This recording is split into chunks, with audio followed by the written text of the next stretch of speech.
Okay, in today's video, I'm going to be showing you how to check the transmission fluid level on a 2002 through 2005 11th generation Thunderbird. For this, it is a sealed unit, so there is no dipstick. There's no way to check it under the hood. Everything has to be done from down below. If you're looking at this video and you know how to service the transmission, how to change the transmission fluid, or do a drain and fill, I do have a video on how to do a drain and fill on this transmission, and you can check out my channel for that. This video here, all I'm doing is specifically just showing you how to check the transmission fluid level. So these Thunderbirds do have two different transmissions. The 2002 uses the 5R55N, which is a Ford transmission, and the 2003 uses the Ford 5R55S transmission. Externally, they're about the same. Checking the fluid level should be about the same. You will just want to double check the manual to see what temperature the fluid level needs to be checked at. So with that being said, I'm going to check this out. It's kind of interesting. It is a Ford transmission on these cars. I know this is a Jaguar engine, but it is paired to a Ford transmission. So what we're going to want to do here, first of all, is I'm going to start the vehicle, and I'm going to get it warmed up to operating temperature. You are going to want to be monitoring the transmission fluid temperature. Now, if you have an advanced OBD2 scanner that can read live data, you can go through the OBD2 port and read the transmission fluid temperature. On these vehicles, at least the 03 through 05, I'm not sure about the 02, Ford has locked that to where you can't view that on a scanner unless you have specific Ford enhanced software to be able to view that, or you're using like ForeScan or something like that. If you need a simpler way to do that, if you were to buy one of these thermometers here, and you can point it at whatever you want, and it'll tell you what the temperature is. This here is a simple way to doing it if you just want to point this at the transmission pan. So what I'm going to be doing here, just to show you, the operating temperature for this is between 100 and 120 degrees. So I'm going to get the transmission up to around 100 degrees, and I'm going to point this at it. This is just measuring the temperature of the pan. So the fluid in the transmission may be slightly different than the temperature of the pan. It might. But this gives you at least a general idea of around the temperature it's going to be at. So as long as you're close within that range, you should be good. So what you're going to want to do here first is, this car's cold. It's been sitting. If the car hasn't been sitting, you may want to let it cool off for a little while. This one is cold. It has been sitting. I do have it up on 4 jack stands. You can get underneath it without jacking it up, but it's really, really tight. And it's kind of hard to do anything. So I do have it jacked up. So what I'm going to want to go ahead and do here is I'm going to go ahead and I'm going to start the car up. I'm going to let it run here for a little bit.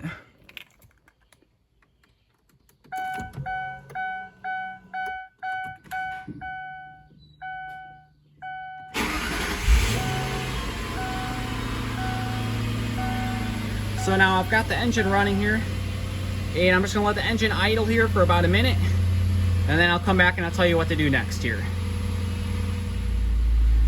Okay, so now I've had the engine idling for about a minute here, just getting it warmed up, trying to get that transmission warmed up. Before you go ahead and check the fluid, what you're gonna wanna do here is you're gonna wanna go ahead and put your foot on the brake, and then I'm gonna shift into all the gears. So I'm gonna go into reverse, and then I'm going to go to neutral, and I'm going to go to overdrive, and then I'm going to go to drive. I'm going to go back to overdrive, back to neutral, reverse, and then into park. And then once it's into park, I'm going to leave it running here. You're going to want this idling in park to be able to check the fluid level. So now I know that transmission fluid's been properly circulated throughout the transmission. Doing this will also help warm the transmission up.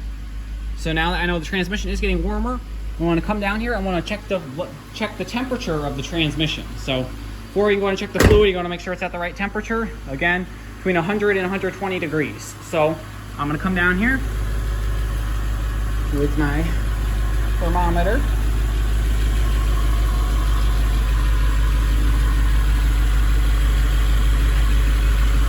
And I'm going to point that at the transmission here. I'm going to see what it's at. So right now it's at 80 degrees. So now it's up to 82 degrees. So I'm just going to keep letting that warm up until it reaches 100 degrees. And then once you get that warm up to 100 degrees, so while this is idling, to check the level, you have a plug here. Now this main plug here is a 22 millimeter plug. If you pull this plug out, it'll drain all the fluid out of the transmission. So you do not want to pull that one. You're going to hold this one steady with a wrench. You'll want to hold a 22mm wrench on here to keep that steady. And then you're going to pull out the center plug here. And this center plug is what you'll be using to check the transmission fluid level. And what will happen is you'll get a slow, steady stream of transmission fluid coming out of here. If you have a slow, steady stream of transmission fluid coming out of here, you know it's at a good level. If no fluid comes out of here, you need to add transmission fluid. If it comes dumping transmission fluid out of here, it means it's overfilled and you need to let the excess fluid drain off. Again, it is very important to make sure it's in that 100 to 120 degree range. Because outside of that 100 to 120 degree range, you'll get an inaccurate reading. So to check this, you're going to hold this plug tight with the 22, and you're going to take a 5 30-seconds Allen. And with the 5 30-seconds Allen, you're going to go ahead and break this middle plug loose in here. So I've already got it broken loose, so I'm just going to go ahead and take this out the rest of the way so that I can check the level.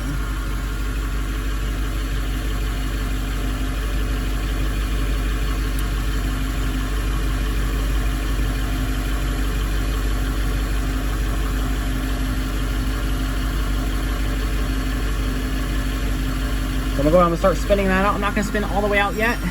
So I'm going to double check the temperature of the transmission again. So I got my thermometer here, and we're up to 86 degrees. So I'm going to let it warm up just a little bit longer here, and I'll be back once I have it warmed up all the way to check the level. Okay, so now I have it where it's right at 100 degrees right here. Make sure you're doing this in a well-ventilated area. Then just real quickly, I'm just pull the center plug out. I have it most of the way out, so I'm going to pull it the rest of the way out. You should see a steady stream of fluid coming out. That's how you know it's full. So I'm going to go ahead, I'm going to pull this out. And as you can see, there's a nice steady stream of fluid coming out. So I know it's good. So I'm going to go ahead, I'm going to stick that back in. I know the levels that we're supposed to be at. If the fluid was overfilled, then it would be gushing out way quicker. You want to let the excess drain off. If it's underfilled, to add fluid, make sure you're doing this at the right temperature, because if you're at the wrong temperature, you won't get an accurate reading. To add fluid, they do make a adapter here for the 5R55S and 5R55N transmission that will screw into the same plug you just drained out of, or that you just checked it out of, then you can't add through here. Or there is an add port in the back of the transmission. Kind of hard for me to show here, but if you do check my video on how to service this transmission, you can see a better location of that. But again, you'll want to make sure you pull this plug out. You just want to have a nice steady stream of fluid coming out of here. And as you can see here, there's that nice steady slow stream, so you know it's good. So hopefully this video was helpful. Thanks for watching. If you need to know how to service this transmission, make sure to check out my other video. I have a video on how to service this transmission. So again, thank you for watching.